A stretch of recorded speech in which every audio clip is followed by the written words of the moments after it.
भगवान कृष्ण शांति का प्रस्ताव लेकर गए दुर्योधन के यहाँ। देखो, शांति का कोई विकल्प नहीं होता, शांति का कोई विकल्प नहीं होता।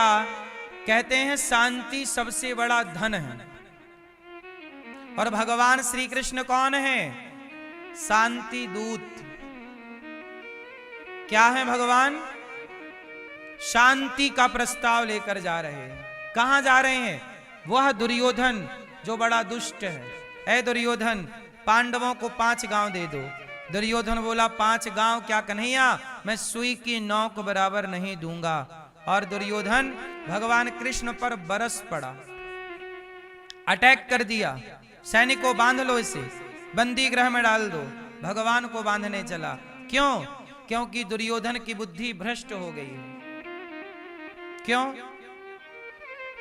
भगवान कृष्ण चाह रहे हैं कि महाभारत ना हो, युद्ध ना हो, पर दुर्योधन मानने को तैयार नहीं है। आप लोगों से एक बात कहूं, आप लोग भी लड़ाई करने से पहले, झगड़ा करने से पहले एक बार शांति की बात करने का सोचिएगा जरूर। हम और आप लड़ लेंगे, इसमें हम दोनों का ही नुकसान है। शायद हम दोनों एक होकर के कुछ बढ़िया कर सकते थे। जैसे 2 भाई हैं, 2 भाई लड़के अलग अलग हो जाते हैं। यदि वो 2 भाई प्यार से अपनी समस्या समाधान कर लें और प्यार से रहें तो एक दूसरे के भरोसे से वो ज्यादा सफल हो सकते हैं। जिन परिवारों में एकता है वो परिवार संपन्न है, और जिन परिवारों में एकता नहीं है वो परिवार संपन्न नहीं है। आप उठा के देख लो इतिहास, जहां सुमति तहां संपत्ति नाना। जो पति पत्नी एक हैं वहां संपन्नता ज्यादा होगी, और जहां एक नहीं है वहां देख लो कलह क्लेश के सिवा कुछ ना होगा। जहां भाई भाई प्रेम से हैं वहां शांति ज्यादा होगी, सुख ज्यादा होगा। उस घर में अच्छा लगता है जिस घर में प्रेम है। और जहां लड़ाई झगड़े हैं उस घर में आप चले जाओ, वो घर खाने को दौड़ता है। नेगेटिविटी ज्यादा है, वहां अशांति ज्यादा है। इसलिए प्रेम में बड़ी ताकत है मेरी मां। प्रेम में क्या है? क्या है? बड़ी ताकत है, बड़ा बल है। किसमें? प्रेम में। राम ही केवल प्रेम प्यारा। इसलिए आपसे कहता हूं, दुर्योधन के अंदर प्रेम नहीं था, इसलिए भगवान ने वहां भोजन नहीं किया। विदुरानी के घर प्रेम था, विदुरानी के घर जाके छिलकों का भोग लगा रहे हैं भगवान कृष्ण। दुर्योधन की मेवा त्यागी, साग विदुर घर खाई। इसका मतलब ये हुआ कि भगवान भाव और प्रेम के भूखे हैं। शांति से बात नहीं बनी तो महाभारत हुआ, महाभारत हुआ तो कौरवों का सर्वनाश हो गया। इसलिए कहता हूं शांति से जीना चाहिए, रहना चाहिए। यदि आपको शांति अच्छी नहीं लगती तो सर्वनाश का मुंह देखना पड़ेगा। भगवान गए थे शांति का प्रस्ताव लेकर, धृतराष्ट्र ने एक ना सुनी, और बाद में धृतराष्ट्र रो रहे हैं, अरे मेरा तो बच्चा चला गया। गांधारी रो रही है, मेरे तो 100 बच्चे चले गए। जब समझाने आए थे तब अक्कल की आंख नहीं खुली थी, अक्कल की दाढ़ नहीं निकली थी। अब रो रहे हो कि चले गए सब। अब पछताए होते क्या जब चिड़िया चुग गई खेत। समय रहते समझ में आ जाए तो वो समझ काम की है, वरना गांव में कहावत कहते हैं, क्या वर्षा जब कृषि सुखानी। फसल जब सूख गई तब पानी बरसा तो उसका फायदा क्या। जब आपने सब गवा दिया तब अक्कल आई तो फिर अक्कल का फायदा क्या। समय रहते अक्कल आए तब उसका फायदा है। इसलिए समय रहते संभल जाओ और समझ जाओ। धृतराष्ट्र बाद में रो रहे हैं, रोते रहो। भगवान श्री कृष्ण विदुरानी के छिलके खाकर द्वारिका गए। विदुर जी महाराज ने 56 भोग परोसे। भगवान ने कहा, काका जी मैं प्रेम का ही तो भूखा हूं। और काकी जी के छिलके केवल छिलके नहीं थे, वो प्रेम से भरे हुए छिलके थे। आपके 56 भोग का स्वागत तो है, मैं खा रहा हूं, पर जो स्वाद मुझे इन छिलकों में आया 56 भोग में नहीं है। मानो भगवान ये कहना चाहते हैं कि मैं किसी वस्तु का भूखा नहीं हूं। आप भगवान को माखन मिश्री का भोग लगाते हैं, इसकी जरूरत नहीं है। आप भगवान को 56 भोग लगाते हैं, इसकी जरूरत नहीं है। आप तो बासी रोटी नमक के साथ दे दो, पर प्रेम से दोगे तो बासी रोटी भी भगवान प्रेम से खाएंगे। वो देने वाले का भाव सच्चा पक्का अच्छा हो तो नमक रोटी आपकी स्वीकार है, बासी रोटी दीजिए, कोई दिक्कत नहीं, पर वो प्रेम हो, नेत्रों में जल हो कि प्रभु क्या करें, यही है जो है ये लीजिए, तो बासी रोटी भगवान स्वीकार। और प्रेम नहीं है तो 56 भोग दुर्योधन के कहां स्वीकार किए भगवान ने। अब विदुर जी मैत्रेय जी के पास गए और सृष्टि का क्रम समझा।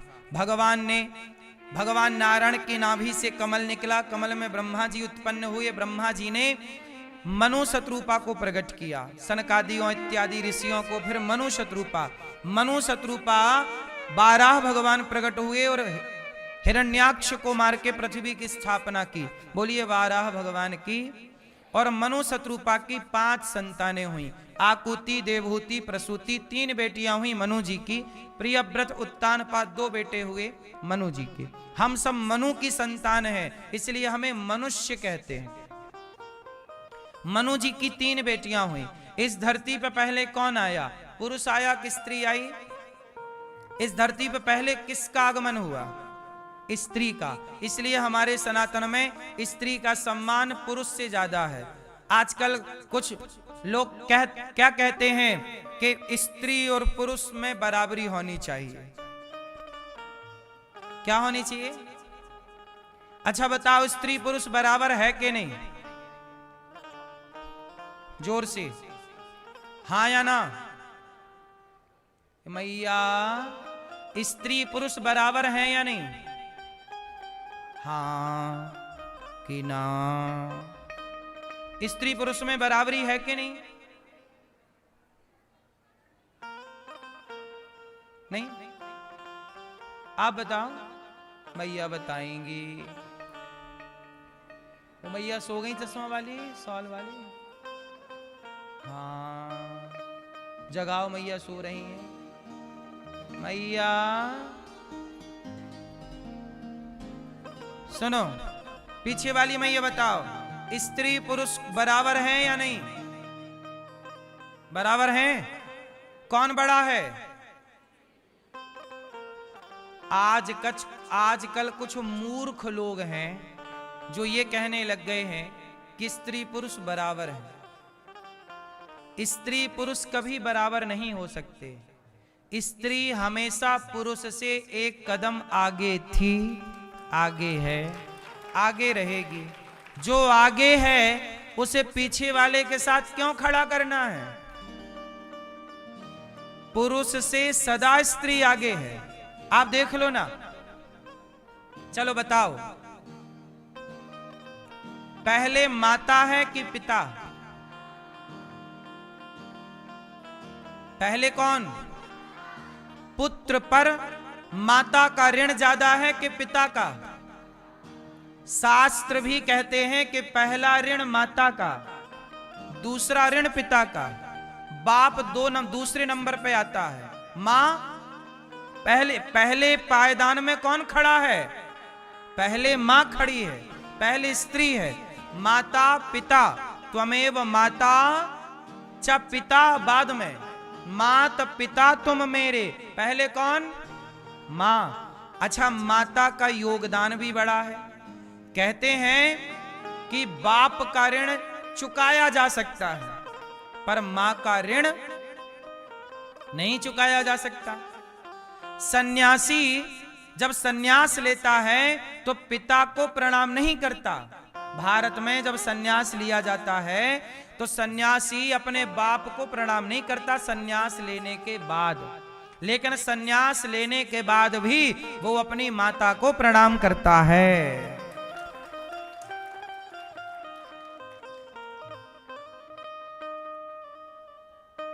हाँ या ना? सन्यासी सन्यास लेने के बाद अपने बाप के अंतिम संस्कार में जरूरी नहीं है कि जाए, पर यदि आस पास है और मां की मृत्यु हुई तो मां की मृत्यु में और मां के साथ वह कुछ दूर तक चलने का विधान है मां के साथ, भले वो सन्यासी। तो मां का ऋण बड़ा है, मां के ऋण से बड़ा ऋण, इसलिए मां आगे है, पिता पीछे है, स्त्री आगे है, इसलिए सीता पहले राम बाद में सीता राम, गौरी पहले शंकर बाद में गौरी, लक्ष्मी पहले नारायण बाद में लक्ष्मी, राधा पहले कृष्ण बाद में राधे। लक्ष्मी लड़की हमेशा आगे, कन्या। इसलिए हमारे इस सनातन में बेटी के पांव बाप छूता है, पर बेटे का पांव बाप नहीं छूता। एक ही माँ बाप के दो बच्चे हैं, बेटी और बेटा, तो बेटा तो पांव छुएगा बाप का, लेकिन बाप पांव छुएगा बेटी के। बोलो हाँ। तो अब बताओ, बड़े के पांव छुए जाते हैं कि छोटे के? बड़े के। तो हमारे यहाँ ये सनातन की विशेषता है, और दुनिया में किसी मजहब पंथ में नारी का इतना सम्मान नहीं है जितना सनातन संस्कृति में है। इतना सम्मान के बाप भी बेटी के पांव छूता है। हमारे यहाँ पिता ही बेटी के पांव छूता है। आपके यहाँ क्या हाल है? आपके यहाँ पिता छूता है कि नहीं बेटी के पांव? कि बेटियां छूती हैं? कौन छूता है? हमारे यहाँ माँ भी पांव छूती है बेटी के, और पिता भी पांव छूता है बेटी के। कुछ जगह भारत में ऐसी भी हैं जहां बेटियां माँ बाप के पांव छूती हैं, इस भाव से कि वो बड़े हैं। ऐसा भी भारत का एक परंपरा है कुछ क्षेत्र की। तो ये परंपराएं हैं सबकी, तो मैं आपको केवल ये बता रहा हूं जिस संस्कृति का मैं हूं, ये दास अनिरुद्ध, हमारे यहाँ सदा से बेटियों के पांव छुए जाते हैं। मतलब हमारे यहाँ नारियां शुरू से पुरुष से एक कदम आगे हैं। इसलिए अब जो ऑलरेडी लड़कियां आगे हैं उन्हें कहा जा रहा कि तुम पुरुष के संग चलो। अरे पुरुष तो पीछे खड़ा है, आगे वाले को और आगे करना चाहिए कि पीछे करना चाहिए? इसलिए स्त्री और पुरुष, कुछ लोग कहते हैं बराबरी है, बराबरी नहीं है। हो सकती है बराबरी, फिर कैसे बराबरी होगी? स्त्री अपने रक्त से पुत्र की सिंचाई करती है 9 महीने, पुरुष नहीं करता, कैसे बराबरी होगी? इसलिए पुरुषों को चाहिए कि आप नारियों का सम्मान प्रेम से करें और अधिक करें। कहते हैं नारी निंदा मत करो, नारी नर की खान, और नारी ने पैदा किए राम कृष्ण हनुमान। नारी ना होती तो नर ना होता, नारी ना होती तो नर ना होता। इसलिए नारी का नाम है नारायणी। नारी का नाम क्या है? जोर से, नारायणी। इसलिए इस धरती पर पहले स्त्री आई, इसलिए स्त्री बड़ी है, पुरुष छोटा। इसलिए पुरुष को अपनी मर्यादा में रहना चाहिए। और स्त्री, आप लोग जो गाना गाने लग गई हो ना, हम भी पुरुषों के बराबर हैं, हम भी पुरुषों के बराबर। अब तुम बराबर नहीं हो, मेरी माँ आगे हो। इसलिए अपने आप को पहचानो, तुम दुर्गा हो। तुम्हारा, हम सनातनी लोग तुम्हारा सम्मान भगवान की तरह करते हैं। यदि हम तुम्हें भगवान मानते हैं ना, तो थोड़ा आप भी भगवान की तरह मेंटेन करो अपने आप को, है ना? तुम भी अपने आचरण भगवान की तरह लाओ। देवी कहते हैं पुरुष लोग तुम्हें, देवी जी आओ, देवी जी जाओ, देवी जी सुनो, तो तुम भी थोड़ा देवी जी टाइप की रहा करो, सूप नखा टाइप की नहीं, ताड़का टाइप की नहीं बनना। क्यों? जब हम लोग तुम्हें देवी कह रहे हैं तो आपको भी अपनी मर्यादा, जैसे आप लोग हमें गुरुजी कहते हैं तो हमें भी उस मर्यादा का पालन करना पड़ेगा ना। अब आप हमें गुरुजी कहो और हम बीड़ी पीने लग जाएं, आप हमें गुरुजी कहो और हम शराब पीने लग जाएं, तो फिर ये मर्यादा बिगड़ जाएगी। यदि आपने हमें गुरुजी कहा है तो हमें उस गुरुजी की मर्यादा का पालन हमें भी तो करना होगा, हाँ या ना? यदि हम मर्यादा का पालन ना करें तो फिर आपकी श्रद्धा खत्म हो जाएगी। यदि मैं बीड़ी पीने लग जाऊं, यदि मैं शराब पीने लग जाऊं तो फिर आपकी श्रद्धा रह जाएगी मेरे में। यदि आपकी श्रद्धा मेरे में है तो मेरा धर्म है कि मैं आपकी श्रद्धा का सम्मान करूं और आपकी श्रद्धा बनी रहे। मैं कभी ऐसा कोई काम ना करूं कि आपकी श्रद्धा को ठेस लगे। ऐसे यदि पुरुषों ने आपको देवी कहा है तो आपको भी देवी की तरह रहना चाहिए, पुरुषों की श्रद्धा को ठेस ना लगे। क्योंकि जब पुरुष आपको देवी कहता है और कुछ लोग काम सूपनखा जैसा करती हैं तो फिर पुरुषों की श्रद्धा को ठेस लग जाती है। यार देखो, हम मान तो तुम्हें देवी रहे हैं और तुम आचरण सूपनखा जैसा, आचरण ताड़का जैसा, आचरण मंथरा जैसा नहीं। यदि हमने आपको देवी कहा है तो आपको भी देवी की मर्यादा में रहना चाहिए। बोलो हाँ।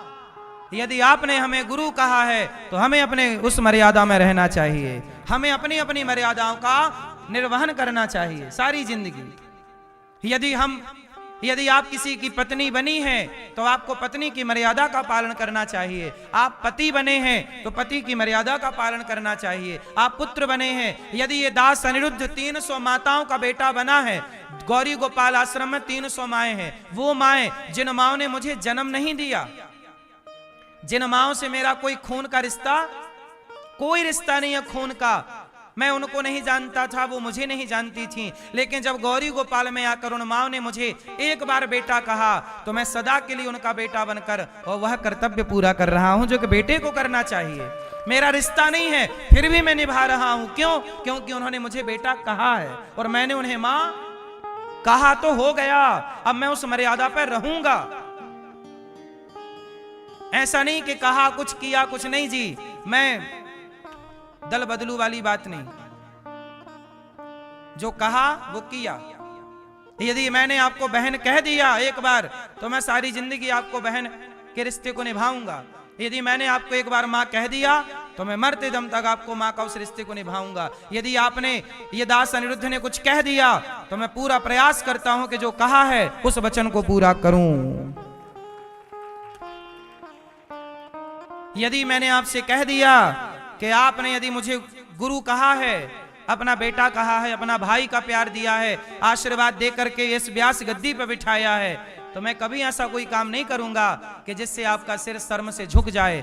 ऐसा ही करके दिखाऊंगा कि आप गर्व कर सको कि आपका बेटा यहां बैठ के आपकी सेवा करता है, आपका भाई यहां बैठकर आपकी सेवा करता है। तो मेरा धर्म है कि मैं आपके उस मर्यादा पर खरा उतरूं, आपके विश्वास पर खरा उतरूं। तो मैया पुरुषों को भी चाहिए कि वो नारियों के विश्वास पर खरे उतरें और नारियों को भी चाहिए कि वो पुरुष के विश्वास पर। बोलो मेरी माँ। तो पुरुष लोग स्त्रियों को क्या कहते हैं? जोर से जोर से जोर से देवी कहते हैं ना, तो देवी बन के रहना, सूपनखा बनने की बिल्कुल जरूरत नहीं है। पक्की बात समझ में आई? खोपड़ी में जा रहा कुछ के नहीं?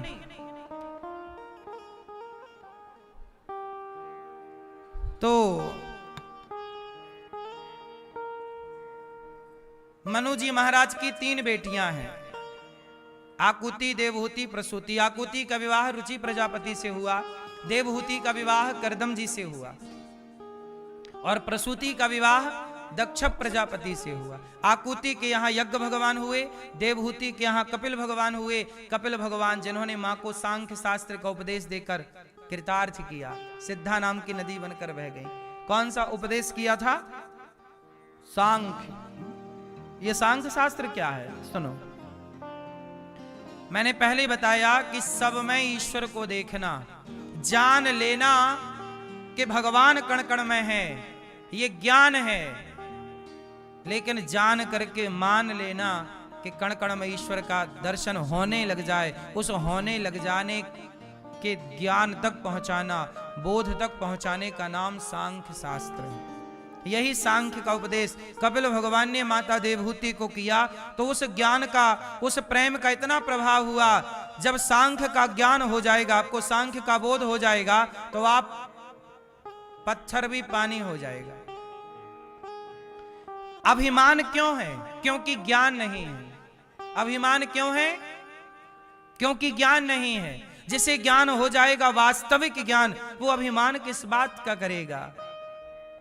आज बड़े बड़े 4 पैसा पा लिए लोग घमंड में चलने लगे, मैं ऐसा, मैं वैसा, मैं ये, मैं वो, जानते नहीं 4 पैसे पाके। ये तुम्हारी अज्ञानता है। ज्ञान क्या है कि जितना धन आवे उतने सहज होते चलो, भगवान के अतिरिक्त किसी की सत्ता को स्वीकार ना करो। इस परम ज्ञान को, परम तत्व को सांख्य कहते हैं।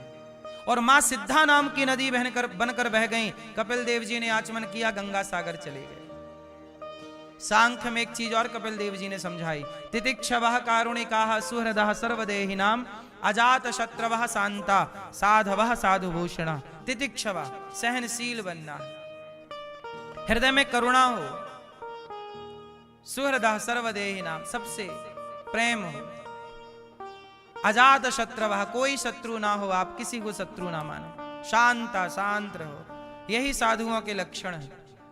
मन, कई बार आप कहते हैं गुरुजी हमारा मन बड़ा चंचल है, मन बड़ा चंचल। मन को कंट्रोल किया जा सकता है।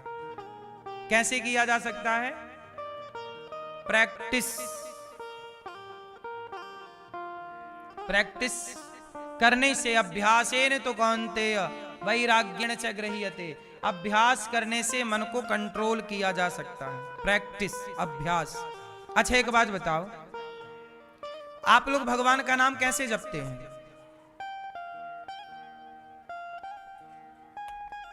आई नींद?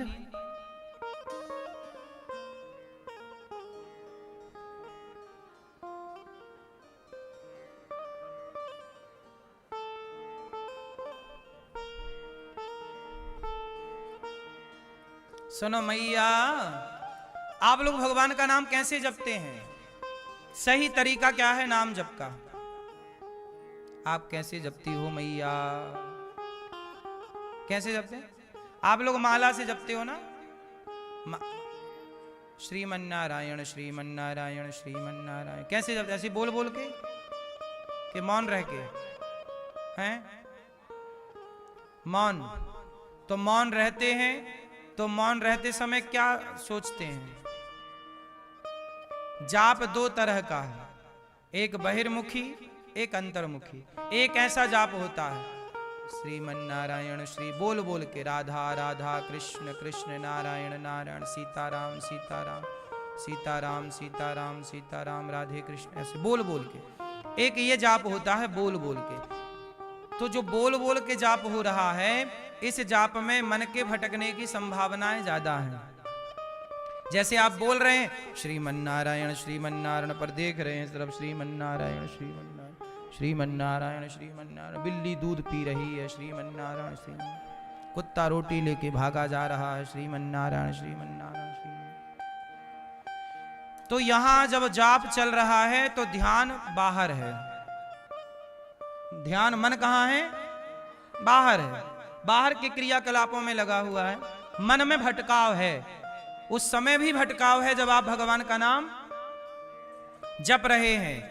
तो ये बहिर्मुखी नाम जप है। ये नाम जप ठीक है, पर बहुत अच्छा नाम जप क्या है वो सुनो। अब चलते हैं भीतर। अब एक बार सब लोग बोलो श्रीमन्नारायण।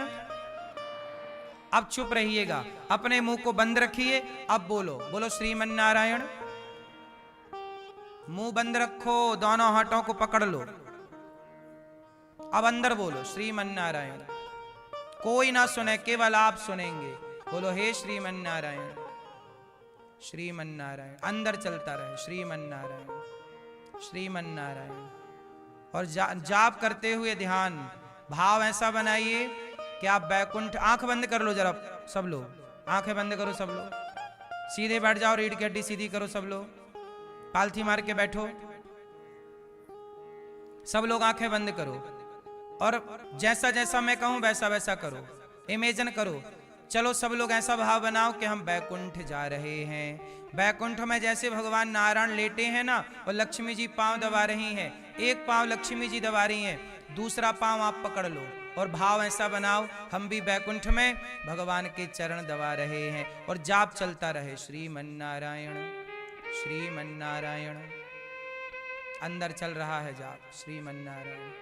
चरण दबा रहे हैं, भाव बनाइए कि हम भगवान श्रीमन्नारायण के चरण दबा रहे हैं और टुकुर टुकुर भगवान के सुंदर से घुंघराले से बालों का दर्शन, भगवान की सुंदर सी छटा, सुंदर सी छवि का दर्शन कर रहे हैं, चरण सेवा कर रहे, भगवान के चरणों का दर्शन कर रहे। चरणों में शंख का निशान है, चक्र का निशान है, गदा का निशान है, ये भगवान के चरणों में चिन्ह है, कमल बना हुआ है, मत्स्य बनी हुई है, मछली, झंडा बना हुआ है, ये सब का दर्शन, आप आयुधों का दर्शन कर रहे हैं। अब चरण दबा के ऐसा भाव बनाओ कि हम परिक्रमा लगा रहे हैं भगवान की, श्रीमन्नारायण। और भाव से कहते जाओ कि हे प्रभु मैं आपको कभी भूलूं नहीं, हे नाथ मैं आपको कभी भूलूं नहीं। लक्ष्मी माँ का भी पावन दर्शन करते रहिए, लक्ष्मी नारायण का। माँ भगवती प्रार्थना कीजिए माँ भगवती लक्ष्मी जी से, हे माँ हम आपके बेटे हैं, कोई पाप अपराध हो जाए तो माँ क्षमा कीजिएगा, ऐसा भाव बनाते हुए परिक्रमा कीजिए। अब आप भगवान श्रीमन्नारायण से कहिए कि प्रभु आप हमें अपने राम रूप का दर्शन करा दीजिए, तो भगवान आपको तुरंत अयोध्या जी भेज देंगे। और आप भाव बनाइए कि आप अयोध्या जी आए हैं और सरयू जी में स्नान कर रहे हैं, सरयू जी में नहा रहे हैं, प्रेम से डुबकी लगा रहे हैं, फिर जल चढ़ा रहे हैं, अंजलि में जल भर के सूर्य भगवान की ओर, सूर्याय नमः आदित्याय नमः। अब कपड़े पहन के भाव बनाओ कि हम प्रभु का दर्शन करने जा रहे हैं, राम लला का।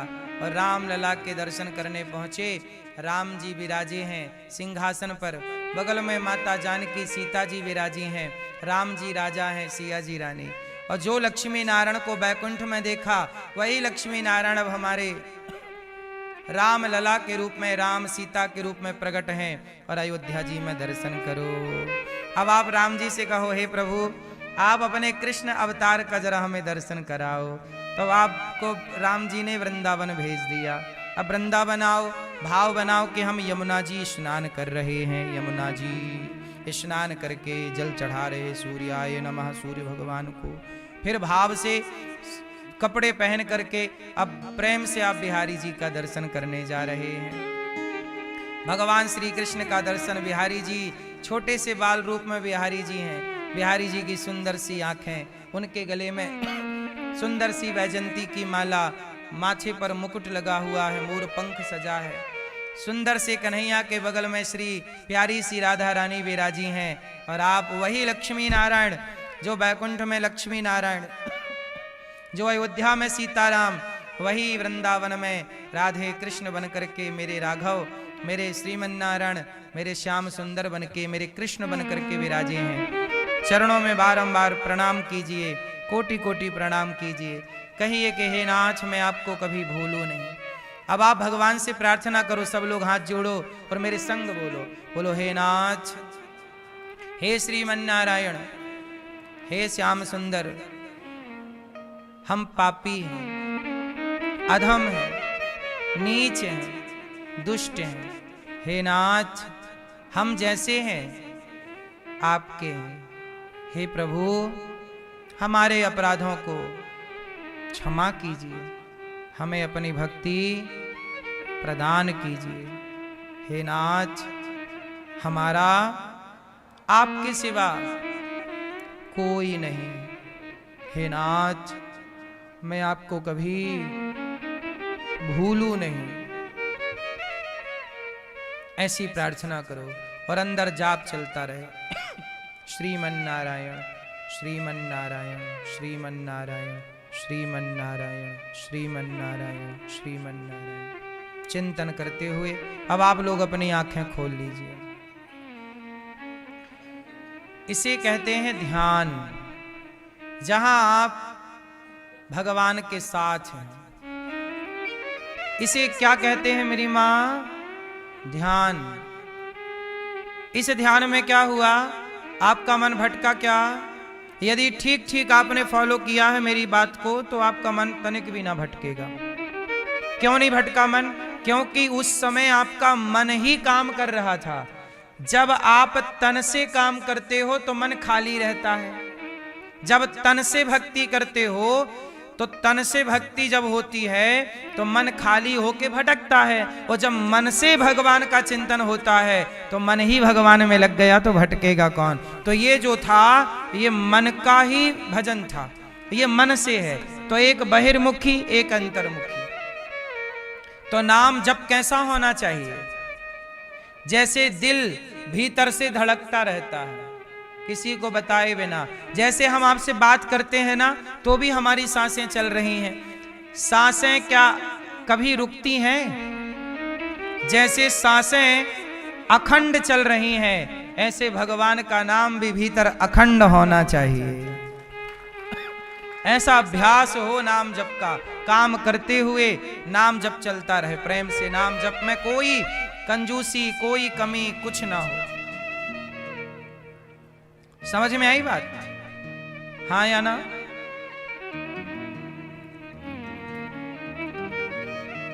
तो कपिल भगवान के दिव्य ज्ञान से मां सिद्धा नाम की नदी बनकर बह गई। कपिल देव जी आचमन करके गंगा सागर चले गए।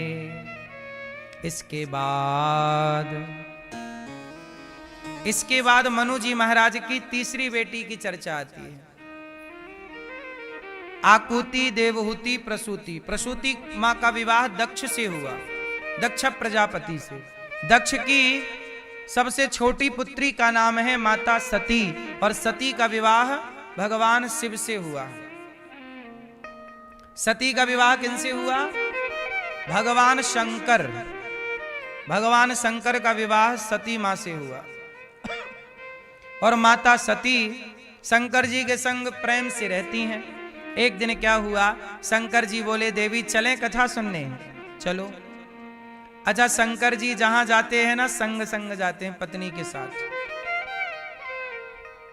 आप अपनी पत्नी के संग जाते हो सब जगह? क्यों? यहां पत्नी लाए हो? कहां? हाँ,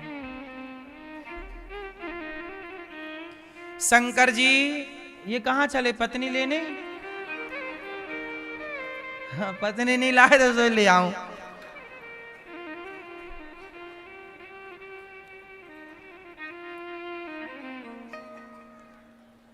शंकर जी जहां जाते हैं माता सती के संग। एक बार कथा सुनने गए, कथा सुनी शंकर जी ने। माता सती का मन नहीं लगा कथा में, यहां वहां देख रही हैं। कथा में मन कब लगता है? जब भीतर भक्ति हो। कथा में मन नहीं लगा तो माता सती को हो गया संदेह।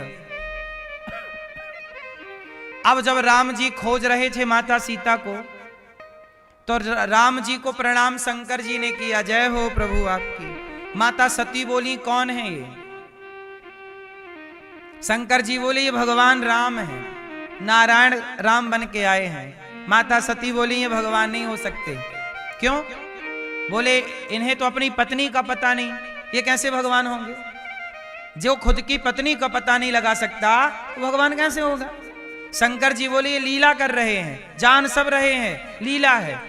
बहुत समझाया शंकर जी ने, माता सती के समझ में नहीं आया। अच्छा एक बात बताओ, आखिर माता सती को संदेह हुआ ही क्यों? क्यों संदेह हुआ?